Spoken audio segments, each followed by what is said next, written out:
The Beacon course was renamed for Stanley Dancer in 2002. Now, for the first time in 2006, it'll be the Stanley Dancer Memorial. Stanley Dancer didn't just set a fine example for the racing world, he set a gold standard for everyday existence. He was a man of decency and fairness, humility, principle, generosity, and hard work. He never hesitated to take the time to help anyone, and you didn't have to be wearing any VIP button.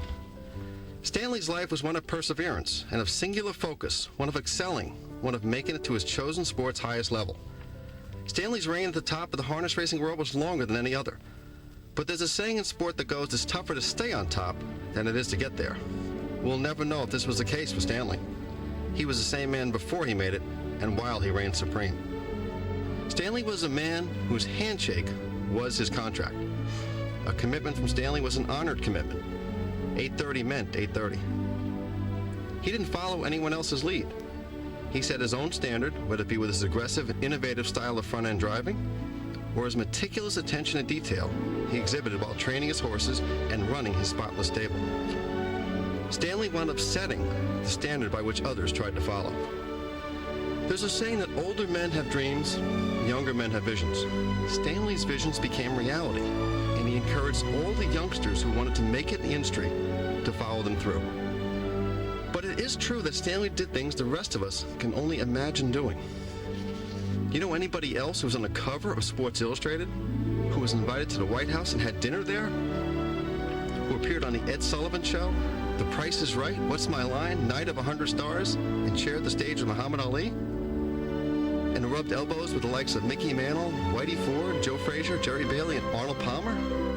Only Stanley. Sometimes as we advance on in years, there's a tendency to forget where you came from. Not Stanley. Born and raised in New Jersey, Stanley won his very first race at Freehold, his last at Garden State Park, his biggest at the Meadowlands with Duena, and he hosted the fairs at his farm in New Egypt for 16 years. Truly one of New Jersey's finest sons. Stanley Dancer was harness racing's great sequoia tree. Calm, stoic, always there, an undeniable presence, bigger than life. But more importantly, one that lives on, one that will always be there and always has been. No calendar can tell us differently. For a man of slight physical stature, Stanley cast the biggest shadow in the sport's history. When he talked, everyone listened. When he moved, they followed.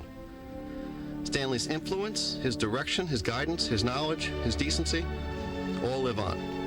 We all honor and respect a most unique man who no doubt had a profound influence on our lives. You know, it was 20 years ago the sport lost Billy Houghton. 10 years ago since Del Miller. Now, Stanley.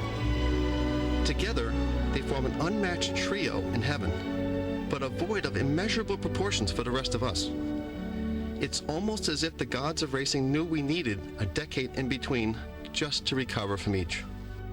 Someone, a non-racing person, asked me how old was Stanley when he passed away. I told her 78. She said, then isn't this a celebration of his life? To which I responded, that's exactly what we've been doing for the last 50 years. A friend of mine asked me how long it took to get ready and write this eulogy. I told him I didn't write it, Stanley did. Never once did Stanley not thank me in all the years I talked to him, live and on the phone. But maybe, just maybe, it was us who should have been thanking him all along. I think I speak for everyone when I say we will never, ever forget you, Stanley Dancer.